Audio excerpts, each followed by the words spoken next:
So this video is going to be a little different than my traditional flying videos and kind of reviews of the stuff I have on the Avid. Today is going to be tearing down, ripping off the 582, and we're going to be installing a Rotax 670 from Rotax Rick out of Florida. The reason I went with this motor, after much research, I like the weight to power ratio that you get out of the 670, and also it's going to increase my fuel mileage or burn per over the 582 from around 5.5 to around 4. So that's one of the main reasons I'm going with it. It's going to be a light motor, powerful motor, and it's going to fit this application really well.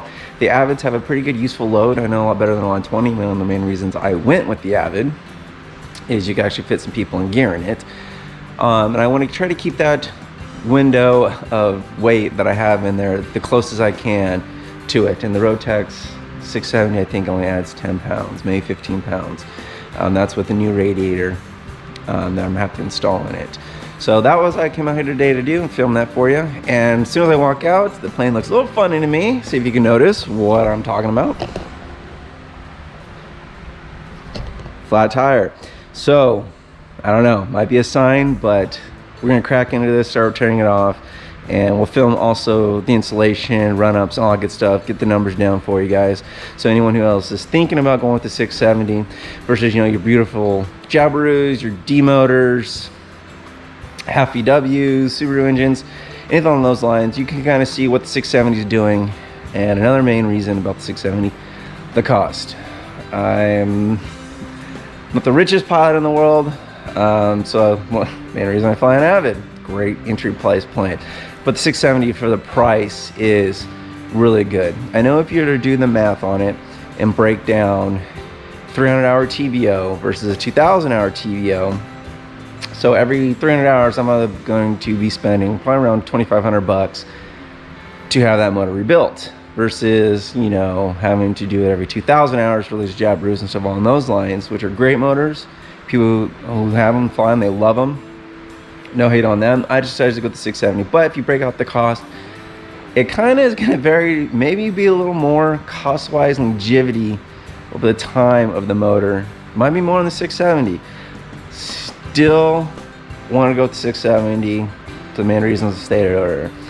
But anyhow, let's get breaking this thing down. Really be an in-depth teardown and kind of show you what I'm doing, where I'm going with it, and if you have any questions or concerns or pointers, I'd love to hear them. But this is just me turning on the motor and getting it going.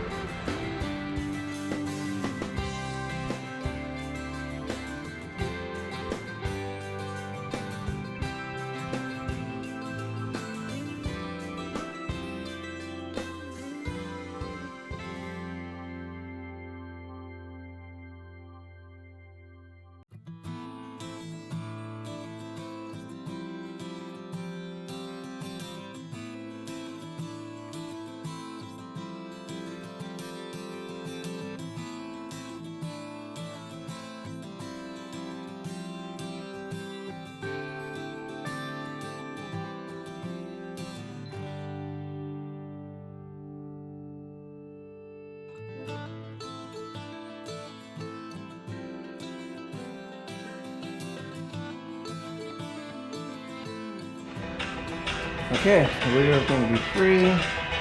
The motor just kind of sitting up here. So, go ahead and get her off. I'm hurting myself.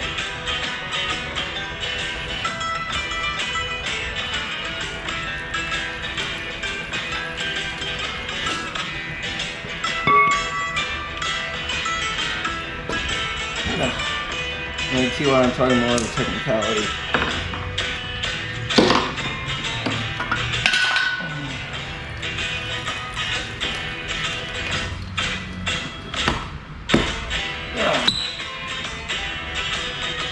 Good part on me. But that right there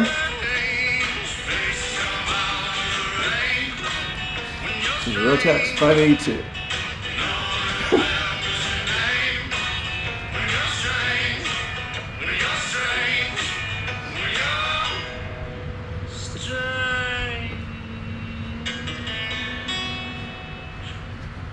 So that right there is Avid missing in the motor.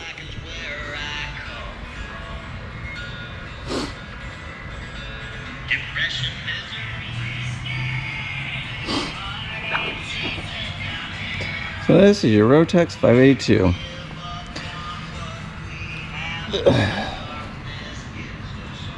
This was getting swapped out to a 670. Cute little thing, isn't it? So as you can see, it takes about 2 hours to completely pull the motor off, get it ready to go, and get it shipped. So now I'm just gonna clean up, button up my carburetor, stuff along those lines, and then wait for my ice cooler to come in tomorrow so I can ship this out.